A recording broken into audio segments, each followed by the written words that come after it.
वालेकुम my dear students, उम्मीद है कि आप सब ठीक होंगे। आज लेक्चर नंबर 11 है हमारा फाइनेंशियल स्टेटमेंट एनालिसिस, और आज हम जो है वो प्रॉब्लम नंबर फर्स्ट करेंगे वैन हान की बुक से।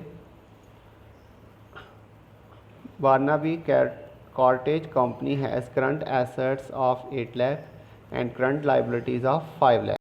What effects would the following transactions on the firm's current ratio and state the resulting figures? तो ये बच्चों उसने आपको कुछ एडिशनल डाटा बताया हुआ है, तो वो आपसे पूछ रहा है कि अगर हम ये वाली चेंजेस करते हैं तो हमारी करंट रेशो पे क्या अफेक्ट होगा।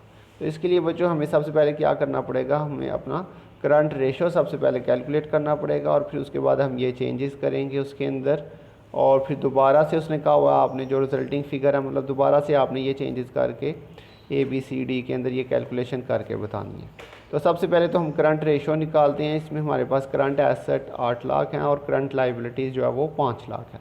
तो फार्मूला इसका अप्लाई करते हैं बच्चों करंट रेशो का, current assets over current liabilities. ये 8 लाख थे करंट एसेट्स और 5 लाख करंट लाइबिलिटीज़ थी, डिवाइड किया तो ये 1.6:1 आ रहा है। तो ये तो बच्चों हमारी करंट रेशो है। अब हम देखते हैं ये इसने जो नीचे चेंजेस बताई हैं, इन चेंजेस के साथ जो है इसमें क्या चेंज आता है। एक के अंदर उसने कहा हुआ 2 new trucks are purchased for a total of 1 lakh in cash. तो बच्चों अगर हम 2 न्यू ट्रक्स खरीदते हैं तो ट्रक हमारा फिक्स्ड एसेट है और कैश हमारा करंट एसेट है। तो 1 लाख इसका मतलब है कि हमारे करंट एसेट में से 1 लाख की कमी हो जाएगी और फिक्स्ड एसेट में 1 लाख का इजाफा हो जाएगा। लेकिन करंट रेशो के अंदर हम फिक्स्ड एसेट तो नहीं लिखते, हम सिर्फ करंट एसेट लिखते हैं। तो करंट एसेट में क्या होगा बच्चों, 1 लाख की कमी हो जाएगी क्योंकि कैश हमारा डिक्रीज़ हो रहा है। तो 8 लाख हमारे पास करंट एसेट थे, अब कितने रह जाएंगे 7 लाख, और करंट लाइबिलिटीज़ में कोई भी चेंज नहीं आया। तो इसमें देखें बच्चों ये 8 लाख था, ये कितना हो गया 7 lakh, current liabilities same 5 lakh ही रहेंगी। डिवाइड किया तो ये देखें 1.4:1 हो जाएगा। पहले बच्चों कितना था 1.6:1। अब ये चेंजेस आ रही है। तो बच्चों आपने ये चेंजेस ही बतानी है, यहाँ पे वैल्यू चेंज करनी है और ये आपने करंट रेशो निकाल के बताना।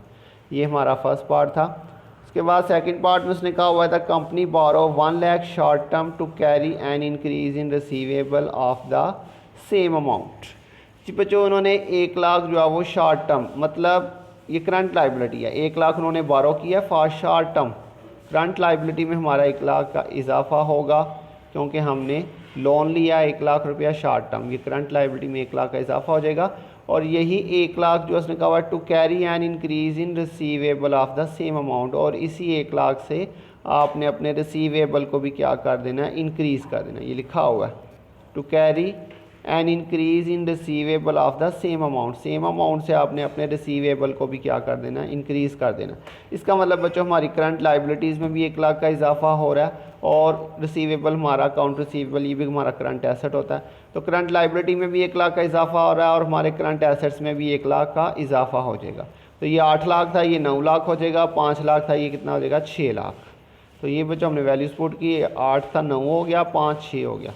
तो ये डिवाइड करेंगे तो ये बच्चों 1.5:1 आ रहा है। क्लियर हो गया बच्चों। तो सिंपली बस ये आपने वैल्यू चेंज करके ये कैलकुलेशन करके बतानी है। उसके बाद सी में कह रहा है जी additional common stock of 2 lakh is sold and the proceed invested in the expansion of several terminals. जी बच्चों हमने एडिशनल कॉमन स्टॉक किया 2 लाख का, तो बच्चों हमें 2 लाख का कैश रिसीव हो रहा है, लेकिन वही कैश प्रोसीड मतलब कैश ही होता है। Invested in the expansion of several terminal, लेकिन वही जो 2 लाख हमें कॉमन स्टॉक सेल करके रिसीव हुआ, हमने उसको दोबारा से इन्वेस्ट कर दिया टर्मिनल्स के अंदर। तो जो बच्चों हमारी इन्वेस्टमेंट है, टर्मिनल हमारा फिक्स्ड एसेट है, कोई हम बिल्डिंग वगैरह कोई भी कंस्ट्रक्शन कर रहे हैं, तो इसका मतलब बच्चों कैश तो आया था लेकिन वापस जो है वो फिक्स्ड एसेट में इन्वेस्ट हो गया। इसका मतलब हमारे पास करंट एसेट में कोई भी इजाफा नहीं हो रहा। अगर वो सिर्फ कॉमन स्टॉक सोल्ड करता और उसको इन्वेस्ट ना करता तो हमारे पास करंट एसेट में कैश में इजाफा हो जाता, लेकिन कैश आया था और दोबारा से वो चला गया। तो बच्चों हमारे पास ना ही करंट एसेट में कोई इजाफा हुआ, ना हमारी करंट लाइबिलिटीज़ में इजाफा हुआ। तो सेम वही अमाउंट्स रहेंगी, इस पार्ट के अंदर कोई भी चेंज नहीं आएगा। उसी अमाउंट से जिस तरह हमने स्टार्ट में किया था 8 लाख और 5 लाख, तो स्टिल 1.6:1 ही रहेगा इसके अंदर। उसके बाद बच्चों डी में कह रहा था company increase its accounts payable to pay a cash dividend of 40,000 out of cash. तो ये बच्चों हमारे पास है, इसकी वर्डिंग थोड़ी सी उसने घुमा के दी हुई है। कह रहा जी the company increase its accounts payable, इसका मतलब है कि कंपनी ने उधार लिया। कह रहा है कि कंपनी ने अपने अकाउंट्स पेबल को इंक्रीज़ किया to pay a cash dividend of 40,000 out of cash, और उन्होंने ये इंक्रीज़ किया किस लिए? कैश डिविडेंड पे करने के लिए। कितनी अमाउंट से बच्चों? 40,000 से। इसका मतलब क्या हुआ? हमारे करंट एसेट में से 40,000 की कमी हो जाएगी क्योंकि उन्होंने कैश डिविडेंड पे कर दिया है 40,000, और 40,000 से ही हमारा अकाउंट्स पेबल जो है वो इंक्रीज़ हो जाएगा। क्लियरली लिखा हुआ था company increase its accounts payable, तो हमारे अकाउंट्स पेबल में तो 40,000 का इजाफा हो जाएगा, और हमारे जो कैश है करंट एसेट है उसमें 40,000 की कमी हो जाएगी। तो क्या करेंगे बच्चों? ये करंट एसेट्स हैं, इसमें से 40,000 माइनस कर देंगे क्योंकि हमने पे कर देना कैश डिविडेंड।